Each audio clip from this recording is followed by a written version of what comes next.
Hello everyone, it's Seth, probably better known as Saffron Olive, and it's time for another edition of Against the Odds. So, you probably know the story of Glorious End. We were supposed to do it last week, it was bugged, so we couldn't do it, so we substituted in New Perspectives, and honestly, I'm glad we did, because New Perspectives was super awesome, and I'm glad we got to play that deck, but Wizards, very quickly, I might add, so thanks to them, fix Glorious End. So instead of having a poll for this episode, we're just going to do Glorious End and get that out of the way. And then, of course, the poll is back, so if you want to vote for next week's deck, make sure to follow the link in the description to the article on the site. Down at the bottom of the article, you'll find a poll. You can vote for what card we should play for next week's Against the Odds. Anyway, let's talk about Glorious End in Standard, and we're playing a deck I'm calling Glorious Superfriends, with tons of Planeswalkers and some sweet Glorious End synergy. So, of course, the namesake card, Glorious End, ends the turn, but at our next end step, we lose the game. So Glorious End is super powerful. It is pretty close to 3 mana, take an extra turn, because we can always wait and just cast this on our opponent's upkeep step before they draw their card for their turn. End their turn, we go right back to our turn. So it's essentially take an extra turn, but we have to have a plan for not losing the game. Unless we can literally win the game during the extra turn it gives us, we are going to die by casting Glorious End. So, and that's the most simple version of Glorious End. It also can do some sweet tricks. Our opponent plays Aetherworks Marvel, they tap it, they get an Ulamog, there's a Ulamog, and an exile 2 things trigger on the stack. We Glorious End. All that stuff goes away, the Ulamog's exiled, the triggers never happened. Our opponent, I don't know, gets a 20 power creature and goes to fling it at our face. We can Glorious End the turn. So no matter what's happening, we can Glorious End and just get out of that situation as long as we have a plan for not dying on our next end step. So how do we not die to Glorious End? And in Standard, there's very minimal ways. The primary way is Gideon of the Trials. So, Gideon of the Trials, we play it, we emblem it, we make sure we have a Gideon on the battlefield, and then we don't lose the game. Our end step comes, Glorious End will trigger, but we don't die because we can't lose the game. So that's plan 1. Plan B, I guess, is Exquisite Archangel, which probably isn't very good, but in theory, if it's on the battlefield when we get to lose the game trigger, instead of losing, we probably gain a bunch of life, and the Archangel gets exiled. So this is kind of a backup plan. We do have a way we can kind of tutor this up if we need to. So ideally, when we Glorious End, we're going to have the Gideon emblem on the battlefield, or Exquisite Archangel. The other way we can get around it is casting a Glorious End during our opponent's turn, and then when we're about to lose the game, we can Glorious End to end the turn in response to the lose the game trigger, but that's a temporary solution because Glorious End will trigger again. So that's the plan for staying alive. The second question is, how do we abuse Glorious End? Like, assuming that on level 1, it's like an extra turn spell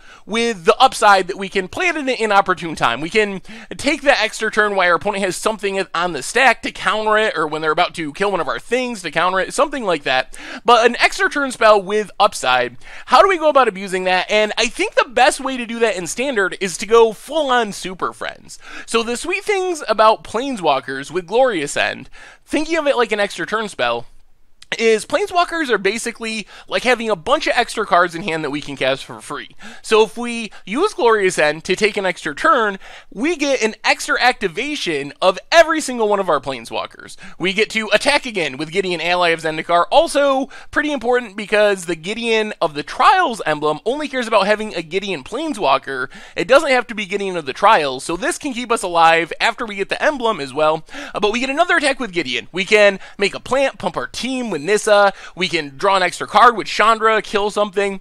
The other thing with having all these Planeswalkers is, assuming that we plus them during the extra turn, we're getting a step closer to ultimating, and with a lot of our Planeswalkers, the ultimate can win the game. Like, if we can play a Chandra, plus a Chandra, play a couple of Glorious Ends to take extra turns, keep plussing our Chandra, we're drawing cards, dealing damage along the way, ultimate Chandra, then we're likely just going to win the game. Even Nissa, just drawing like 5 or 7 or 8 cards, gaining that amount of life, is going to find us more Glorious Ends, more Planeswalkers, likely win us the game. So that's kind of the main plan of the deck. We also have a few other more expensive Planeswalkers. Nahiri is sweet because it gives us a way to tutor up our Exquisite Archangel. That's the only creature we really want to tutor for in our deck, but it also just loots, helps us find more Glorious Ends, helps us find our Gideon so we don't die to Glorious End. The removal aspect is also pretty beneficial. Nissa Vital Force can just go on the beatdown plan. One of the nut draws with this deck is something like Mana Dork on turn 2, on turn 3 a Gideon, and we can make a 2/2. On turn 4, we get a Nissa, we can attack with a Gideon, we can attack with the 2/2, we can attack with the 5/5. That's a lot of damage coming across. Somehow, if our opponent's surviving that, the next turn we can Glorious End to do that a second and third time, and that's usually enough to close out the game. But apart from the beatdown plan, also gets back any of our Planeswalkers. So if we really need a Gideon, we can kind of turn Nissa into a Gideon from our graveyard to make sure we don't die to Glorious End. Chandra Flamecaller, wrass away the board, also has some neat synergy with our Glorious End, because it can make 2/1/1 red elemental creature tokens with haste, but they get exiled at the beginning of the next end step. If we don't have that end step, because we Glorious End, we get to keep those tokens, which is kind of a neat combo. Not super powerful, but making 6 power permanently with the +1 is kind of nice. So that's the Planeswalker plan. The rest of the deck is kind of built around getting to our Planeswalkers, making sure our mana works. Channeler Initiate, Servant of the Conduit, just ramp us into our Planeswalkers, make sure we can start playing them really quickly, make sure we have enough mana to play a Planeswalker and a Glorious End in the same turn. Oath of Nissa cycles through our deck to find our Gideon, so we can go on the Glorious End combo plan. Also great at fixing our mana for our Planeswalkers. The mana in this deck is a little bit risky, but if we have an Oath of Nissa, it just always works out, because we can cast our Planeswalkers for mana of any color. And then we have a bit of removal as well. Sweltering Sun, Sweeper, Fumigate, Sweeper, Cast Out, gets anything. In the mana base, we have a bunch of dual lands, including 4 Ether Hubs, one of the most important lands in our deck, a couple of Needle Spires as a creature land, even more dual lands, a couple of cycling lands, and some basic lands.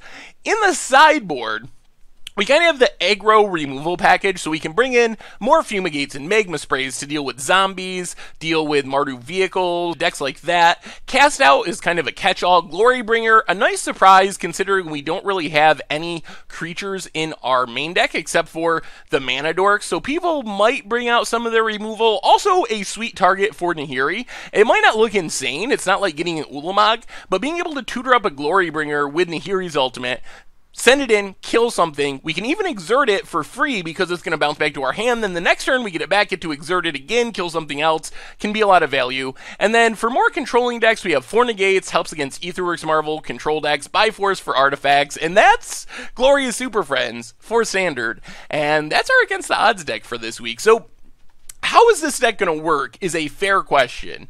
The good news is we have a lot of powerful cards. We have a lot of powerful Planeswalkers, and I think as far as Glorious End, we have the potential for a ton of surprise value.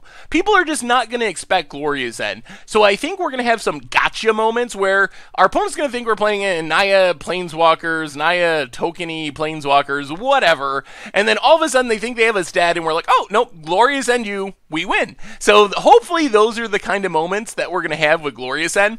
Also has some potential for chaining together in the late game and just taking multiple turns in a row as we plus our Planeswalkers. So I think it's going to be pretty sweet. I think it'll partly depend on the matchups and how we run.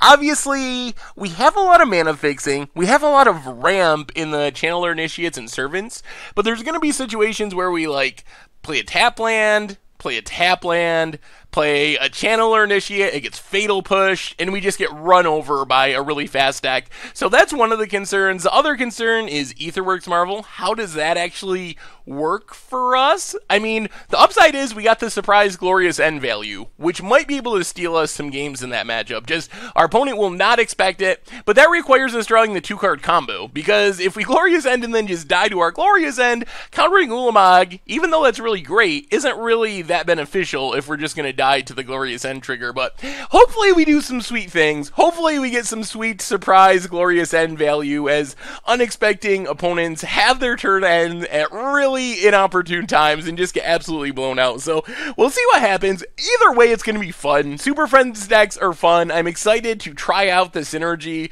with Gideon and Glorious End. Like, how legit is this synergy? Can this really work?